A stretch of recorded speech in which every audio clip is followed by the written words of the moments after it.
Miguel Santistevan is our Taos Poet Laureate, and he is so awesome. He is a faculty member at Northern Mexico College. Oh, not anymore.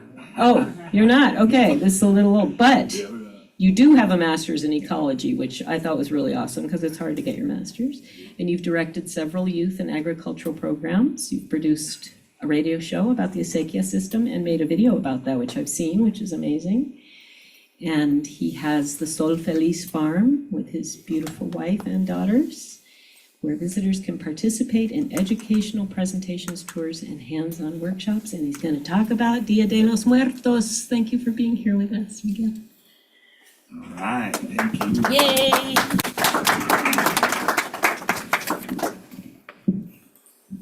Well, good morning, Good morning. everybody. So nice to be here and share some thoughts with you on this daylight savings holiday. I like this one better than spring. Yeah. The spring one's really difficult. Yeah. But this one is nice. It's interesting, my grandfather and my wife's grandmother were exactly the same when it came to daylight savings. They refused to change their clocks. My wife's grandmother could do it because, you know, she was totally land-based and lived on her own time frame. My grandfather, however, was a contractor. He used to build kiva fireplaces for the artists, and he laid the bricks in the Taos Plaza that they just redid. So I always wondered, how did my grandfather keep his job going with being on his own clock? He must have always had to be doing math in his head, telling people what time he was showing up. But anyways, yeah, this is the time of the season where we're going through, the time of the year where we're going through changes, you know, we're entering the darkness, we're watching the leaves change, there's a lot of transformation. And growing up, I didn't really think of all that stuff, you know, this is the time of Halloween. And of course, Halloween is about candy and dressing up and a good time. You know, it was one of my favorite holidays growing up, and now it's the favorite holiday of my children. And so, you know, trick-or-treating, and I'm not so proud of things I did as a teenager. I'm kind of glad that generations have changed. Maybe that's a positive aspect of kids being on phones. They're not out toilet papering our houses the way it used to be in the 80s. We really put the trick in trick or treat. So yeah, growing up, Halloween, trick or treating, the fall, you know, I guess this is an old world custom, All Hallows Eve. And, you know, but growing up Hispanic, you know, you might assume that we were practicing Dia de los Muertos here, but actually I was never familiar with Dia de los Muertos until I went to college. This was the time of Halloween. But going to college and becoming culturally aware, and you know, there was the Mexican American Student Association and Chicano Studies, and they would set up the altar, you know, the altar for Dia de los Muertos, and I started to learn a little bit about these things. And it was the same time that I was in college, and actually before I was in college, I guess to contextualize it, you know, and maybe I told this story before, but I went to high school in Los Alamos. And when I was 15 years old, it really settled in on me about the nuclear industry. You know, my mom worked at the lab. I later got a job at the lab. And you know, you learn about it in school, but I didn't really internalize what does it mean to have nuclear bombs on Earth. You know, especially so many that could be absolutely devastating. And as a teenager, that really rattled my cage. And I guess the good news is when you learn something very disturbing like that, you know, it can motivate a search for meaning.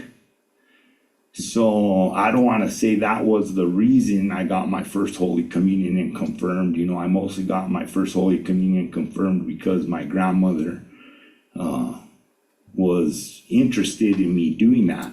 And I loved my grandmother so much, I decided to do that. You know, I wasn't baptized till I was 12 years old. My mom didn't really want to raise my brother and I with religion. She was kind of traumatized because my grandparents were ultra religious.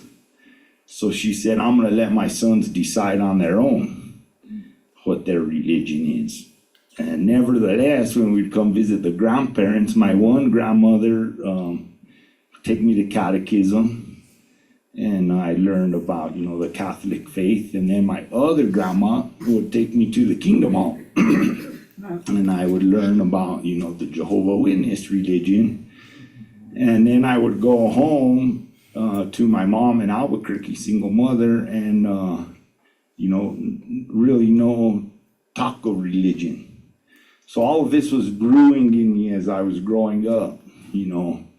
Same Jesus in the both religions, but yet they don't agree. Why is that? If God is one, you know, then why aren't these two Christian religions agreeing?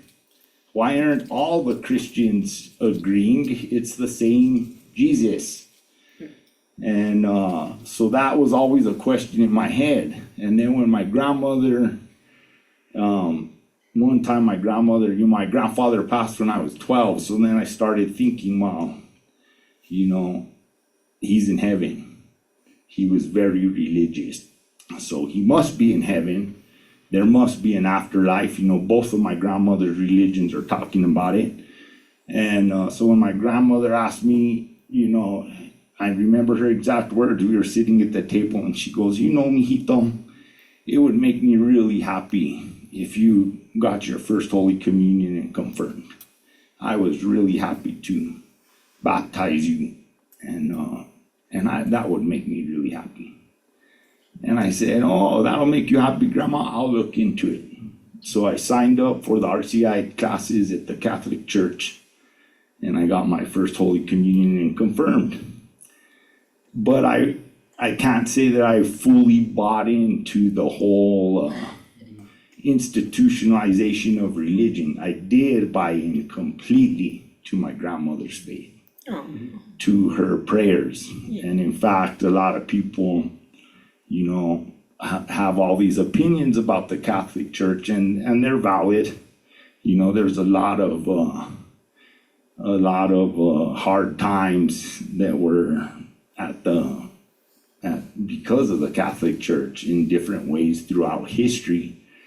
But the way I look at the church now is this is the house that holds all my grandmother's prayers throughout time. When I enter the church, I can feel the prayers in that space and the faith, and it feels really good, you know, regardless of whatever politics or whatever is associated. You know, I still like the calm, the quiet, the intention, and knowing of the dedication of everybody who has faith there. And I almost consider it as like a radio, you know, an antenna where we can all gather and send our intentions out, and then somewhere they land, somewhere, somehow. So growing up, you know, that was kind of my context of religious upbringing. Then I came into this whole idea of the nuclear industry, and I was always really good at math, and so I started to think, wow, you know, I'm gonna have to do something with my life, probably engineering. Everybody's telling me, you know, I'd be good at engineering because of my math background, and then plus I was already connected with the lab, so I was thinking, you know, could make a good living being an engineer. But as I went through college, I started to get enthralled with science, and especially biology, because I was like, how am I going to address all of these things I'm learning about? I guess I could be an engineer and engineer a solution of sorts.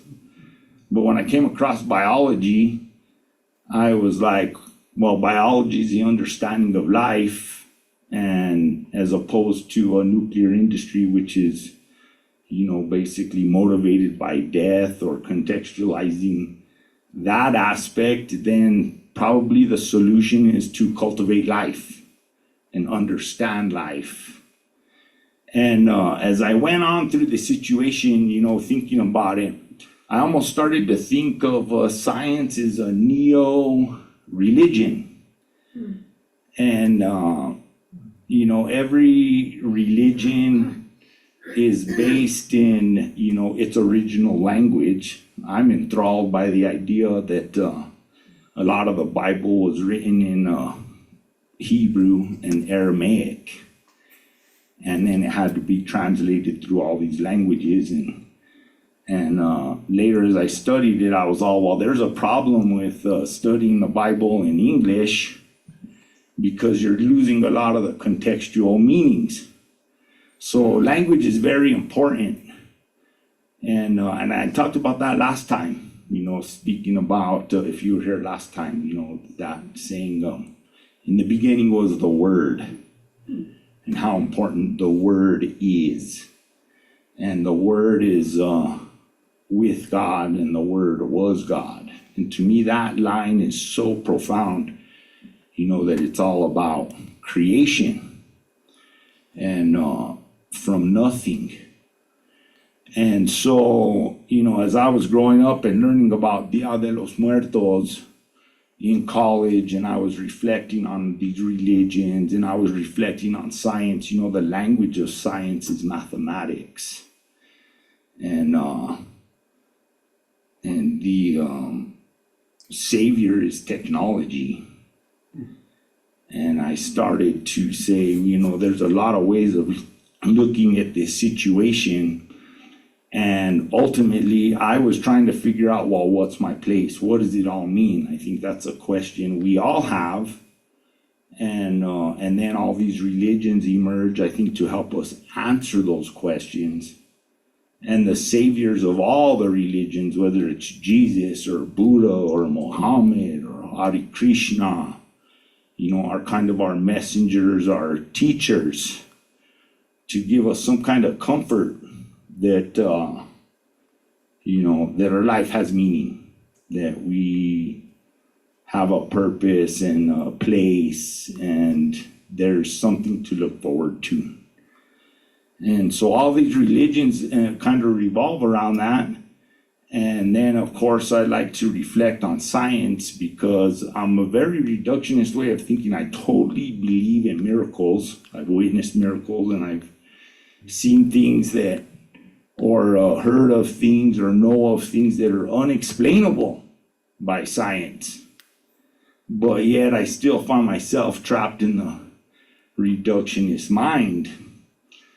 So when my grandfather died, I was of course comforted by the faith of my family that, he's in heaven now, he's with Jesus and all of this. And then, so I guess that's an adequate explanation for a lot of people. But for someone, I guess, in the modern age who's exposed to all kinds of information, I had to search this question for myself. So when I came across the idea of Dia de los Muertos, it started making me think about the afterlife again and, what it all means. And of course, I'm a very inquisitive person. And, the things I'm going to say now, I don't consider myself an expert historian. I do have a master's in science, but I still have a lot to learn. The information that I'm going to give you, that I'm going to share, comes from so many sources I can't even pinpoint. But I've just been so curious and so involved. Every time I go to a lecture, I'm the last one to leave, just to make sure I don't miss anything, or just to see if I have a question. So I'm always asking questions. So when I came across Dia de los Muertos and the whole Mexican tradition, and maybe it goes beyond Mexico, maybe it's throughout Latin America, I would imagine. You know, and the explanation of the afterlife. Man, here I just gotta pause and say, has anybody seen that movie Coco? Yep. It's great. So that's a great movie. We watch it every Halloween. It's my daughter's favorite. And it really lays out Dia de los Muertos, like what it's about. They actually hired Lalo Alvarez, who wrote a book. You know, he's an expert in Hispanic and Mexican culture, and they hired him as a cultural consultant. So that movie is very rooted in, you know, what is authentic Dia de los Muertos belief. So as I started learning about Dia de los Muertos before Coco, you know, it's a more modern representation. You know, I learned that the Mexica people, I think a lot of the Dia de los Muertos is rooted in Aztec, what we call Aztec culture, which is actually Mexica because Aztec is one of 7 groups that comprised the original Mexican empire, the Mexica empire, different groups like the Aztecas, the Tlaxcaltecas, the Nahuas, and several others. And, you know, they have this belief that, and as you know, they were practicing ritual sacrifice. And that's very, how would you say, it's abhorrent to people who value life that you would do that you would sacrifice other people. In the Bible, we see that they were sacrificing animals, and, you know, God told Abraham to sacrifice his son. So, you know, sacrifice is an interesting concept. And the Aztecas did practice it, but my understanding is that a lot of the sacrifices, their whole life, they were raised to be sacrifices. And they knew they were going to be sacrificed on a certain celestial event. And they were treated and pampered, let's say. They were going to be gifts to the gods. They were educated in calligraphy and dance and writing, and they were fed the best food, and they were, you know, they knew that when their time came, that their spirit was going to have a purpose in the afterlife, whether it's communicating through the fire or, you know, appeasing the gods or keeping the cycles going. They knew that was a purpose of their life and death. So, you know, interesting practices like that, you know, and then part of it is when a person dies, whether they're sacrificed it or not, they experience 3 deaths.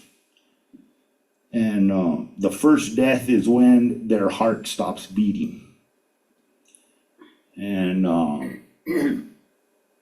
then, you know, that would be when they would pronounce you dead, so to speak, in the modern age. And then your second death was when they physically put you in the ground and you became part of the earth.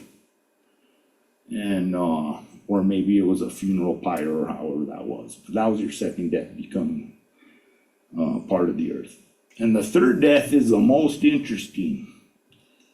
It is when no one on earth remembers your name.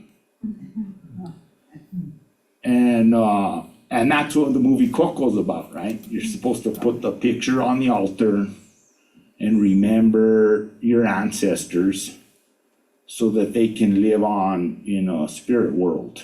Maybe to the Catholics who wouldn't really subscribe to this type of thinking, you know, maybe that's purgatory. Maybe purgatory is actually a good place. You know, maybe purgatory is a place where your spirit can exist because living people still remember you.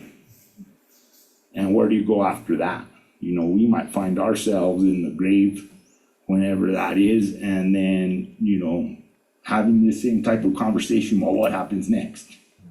You know, we're in this world, spirit world, what happens next? And something has to happen next.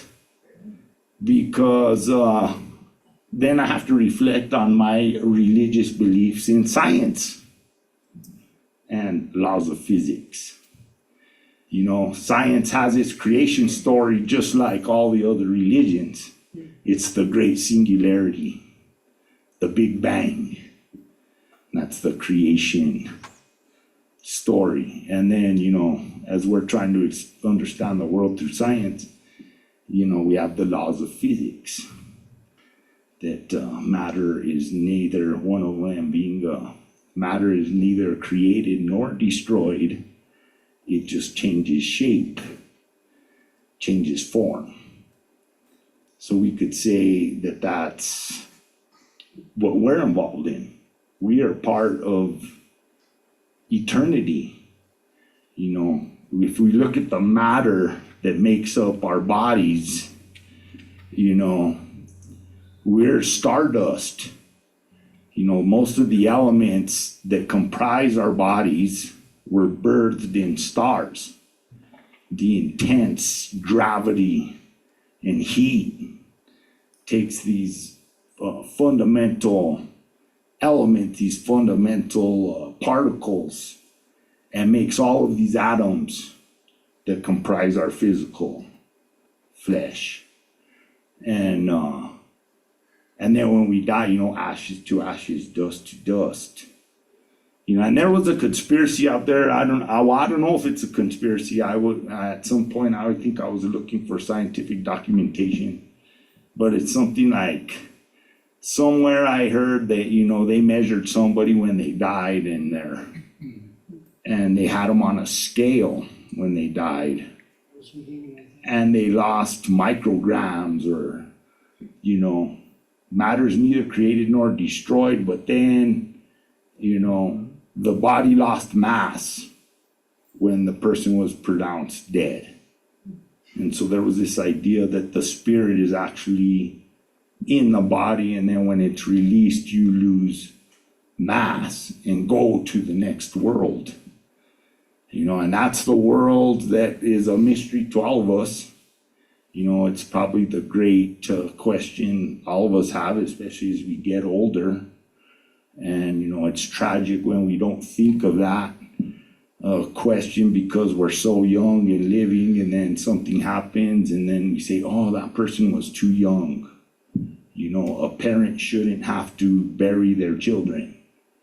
And so we have these ideas of how it should go, but ultimately, you know, we're all part of the same universe, the same elements. In science, we call them chomps: carbon, hydrogen, oxygen, nitrogen, and phosphorus. That's pretty much what we are. And those elements are going to remain, whether they're us or dirt.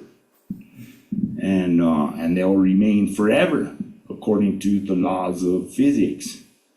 But it still begs a question as to, you know, what happens to the spirit, the afterlife.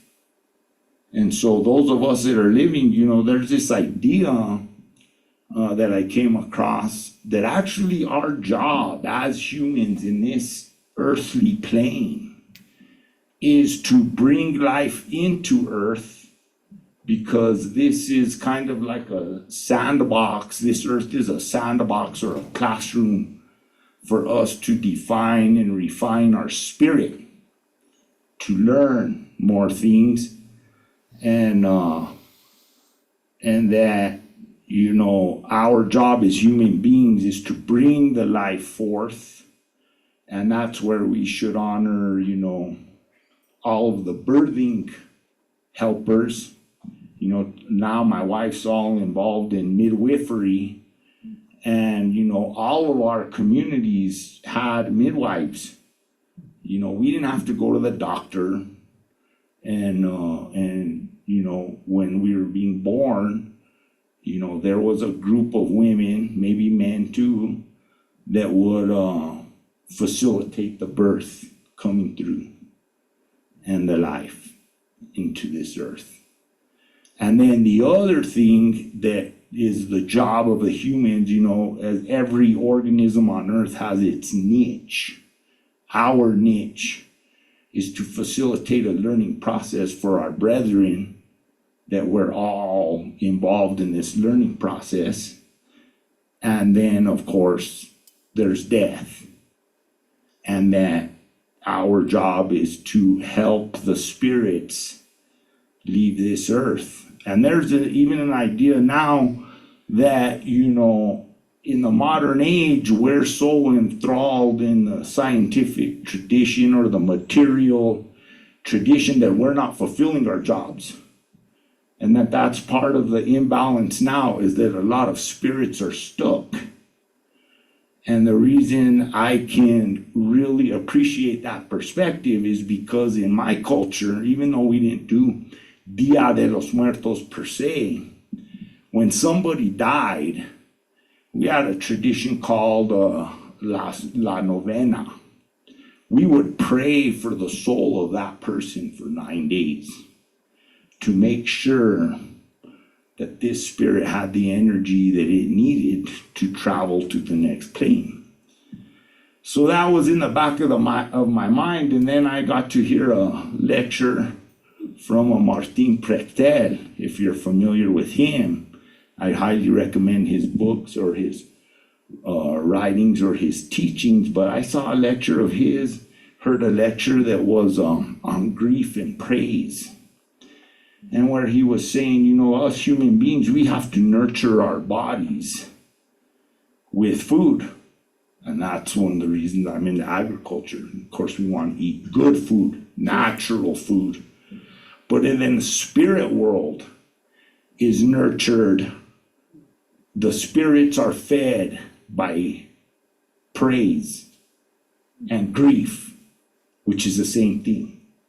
Grief is tough.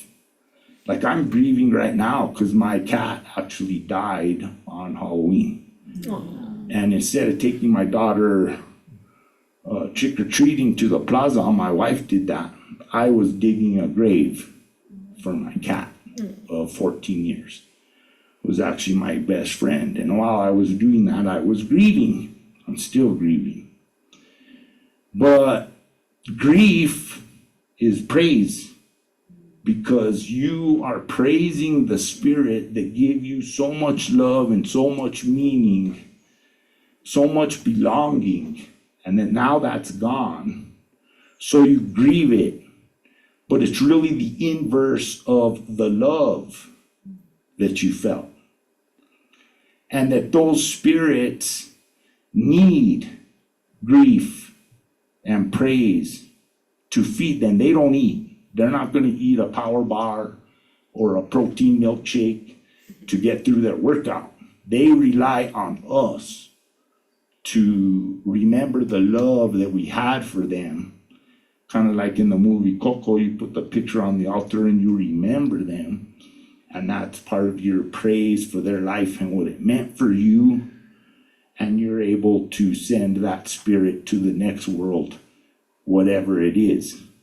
So it's kind of concerning now that we're not praying the novenas. Of course, I couldn't see myself praying a novena because I'm not, you know, that sounds kind of difficult. When I praying rosaries for 9 days, and, you know, I would say, well, I don't have the time for that. And, you know, I'm not sure I believe in that.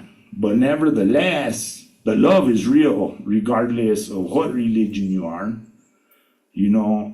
So there has to be a way for us to honor our spirits and the people who pass and feed their spirits so that they can go on. So that's the idea behind Dia de los Muertos, and you know, your loved ones that passed on, and still having them being a part of your family and of the whole. You know, and then I also reflect on, has anybody ever heard of the penitentes? Yep. So there's a brotherhood, you know, the Moradas. And the penitentes came about because, you know, I again, you know, what's the history on this? You can hear different things. But during the Pueblo Revolt, all the Spanish, Hispanic traditions, were driven south. And that included especially the clergy, the priests, the church officials. So all these people were driven out, and a lot of us stayed. Like a lot of my ancestors stayed. We were in good relations with the pueblo.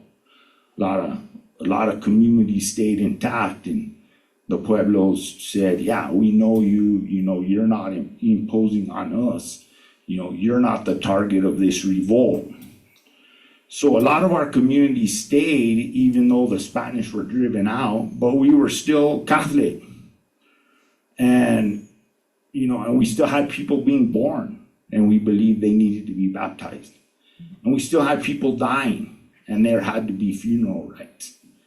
So the hermanos, the penitentes, emerged to take care of those duties within the community. Along with, there were widows in our communities. Could these widows really provide for themselves? Did they have all the firewood they needed for the winter? Somebody had to provide for the less fortunate or the people who needed help in the community. Well, that was the hermanos' job. They would bring the widows firewood, make sure they were okay. And one of the aspects of being an hermano is, every morada has a leader, the hermano mayor, and who really, coordinates the whole brotherhood and how things are going, the one that's in charge. And that job was so important that to this day, one of the functions when the hermanos go into the morada is to remember the hermano mayores throughout time, to the beginning. Keep their memory alive. And in that way, those spirits are called back into the prayers of the living to strengthen the prayers, to help carry those prayers into the spirit world so that those prayers can fulfill more efficiently their purpose in feeding the spirit world. And you'll notice on the altar of the Dia de los Muertos, you're not only putting the pictures of the loved ones, but you're putting the things that they liked in life. Maybe they liked a certain kind of candy or a certain kind of food or a certain kind of drink, and you would put that on the altar.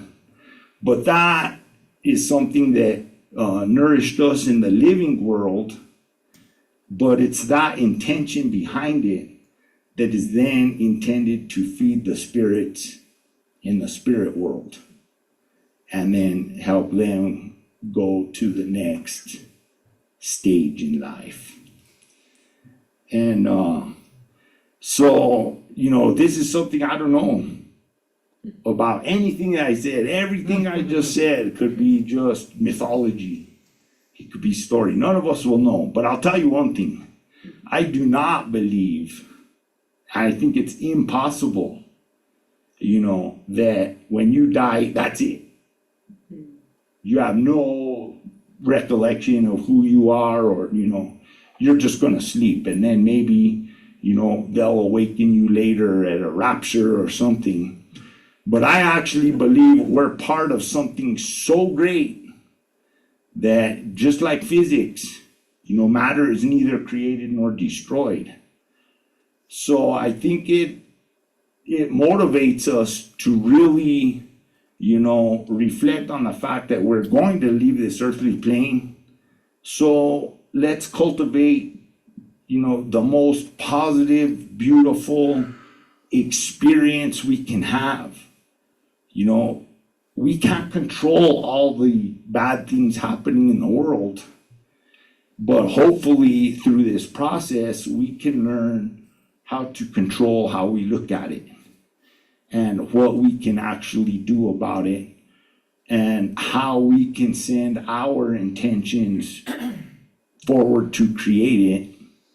And just like our intentions, you know, if we believe all of these concepts, can feed the spirit world, you know, and help the spirits move to the next world, our intentions also could have the power through prayer. I think prayer is just another word for intention, you know. I think you could say, oh God, please help this person, or you could just think of the person in a good light and even leave God out of it. You know, I don't think God cares. I think what God does care, if there is a caring God, that that we are connected, because everything, and connected in this in a good way, because everything is connected. If you're going back to the science of it, you know, if you think of what is the fundamental substance of everything, it comes down to protons, neutrons, and electrons. And all of those things are contained in the space. And there's way more space than there is substance. I did the math once, but there's, you know, the space between a proton and an electron at that scale might as well be the space between the sun and, you know, one of the furthest planets. And everything has to exist within that space. So then it makes me reflect on another religion that I had no exposure to growing up, Taoism, and that all things come from the void, you know. And what is the void? The void is nothing, and it almost never existed, because it's nothing. What is nothing? What is the zero? It's not just the number between 1 and -1. It's a concept of nothing that is so encompassing. Everything has to exist within it, but yet it never existed in the first place. So the only thing that can exist is the spark of the idea that it existed within nothing. And that's almost like us. We're almost the spark of the idea that is between birth and death, which could be the nothing, but right now it is our job to cultivate this something. And whatever you believe the something is, then we look at all the other religions and they all come down to what is the something? The something is love. Because, you know, just like my cat, or my grandfather, or my grandmother who passed later, you know, there's no denying the love that you feel and what you feel when you have that loss. And where does that go? It has to go somewhere. I'm of the opinion it is what holds everything together. That ultimately, you know, part of our job, yes, is to, you know, bring in the life and bring in the death and help people pass on. But I believe that the love that we have for each other is what actually keeps the electron in the gravitational field of the proton. And, you know, this is way too big a concept to really dive into, but it is the kind of thing that'll keep you up at night. You know, thinking about what is, and then trying to come up with the language to describe it. So I'm really honored to be with you here today, to share these words, because all of these words are a spark that now we all share a collective idea, you know, and sharing these words is kind of like passing a peace pipe in that, you know, what I learned about, you know, looking through all these religions, you know, and I came across the Native American spirituality, and there's the idea of the peace pipe. But what I learned about the peace pipe is that, you know, if we were to pass a peace pipe, we would all smoke of the same plant. And after that inhale and exhale, each of us would be the same. We would have something in us that absolutely physically connected us. And not only would we have a substance in us that is the same substance, but when I would breathe that smoke out, you would see my words. And so I could not lie to you because you could see it. And we are the same. Now, I don't want to ask you to smoke. For all I know, you know, it could affect our lungs bad. And, you know, maybe some people are trying to get away from tobacco and all this. So to me, the modern day peace pipe is us getting together, sharing words. If you're listening to my words and we have the same words and the same concepts in our mind, then we are the same. And in that way, you know, the Crusaders used these words to say, you know, we got to convert all yous into Christianity. But when Jesus said, when you come together in my name, and of course this is an English translation that is flawed, but I think what Jesus was saying was, when you come together and you share of the intention of the same mind, then you become at peace with each other, at balance, and can actually create a love that is bigger than your individual love. It's cumulative, it's exponential. So that's why I really appreciate being here amongst people who want to share good words and good ideas and create a new world. And all I could hope for you and me is, you know, someday we're going to pass on, and knowing that we all cultivated love, we're going to be remembered in some form or fashion. And because of the laws of physics, or because of religious believings, you know, we will all see each other again. Because matter and spirit is neither created nor destroyed. It just changes shape. Woohoo!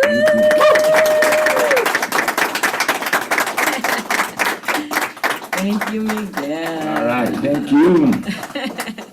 I love your enthusiasm. I share it with you. I got to see Buckminster Fuller when I was a kid. My mom took me to see him, and he said, "Love is metaphysical gravity." Exactly what you said. Yeah. And he was of that same mind, of that there's enough for everyone. We're all here to love each other.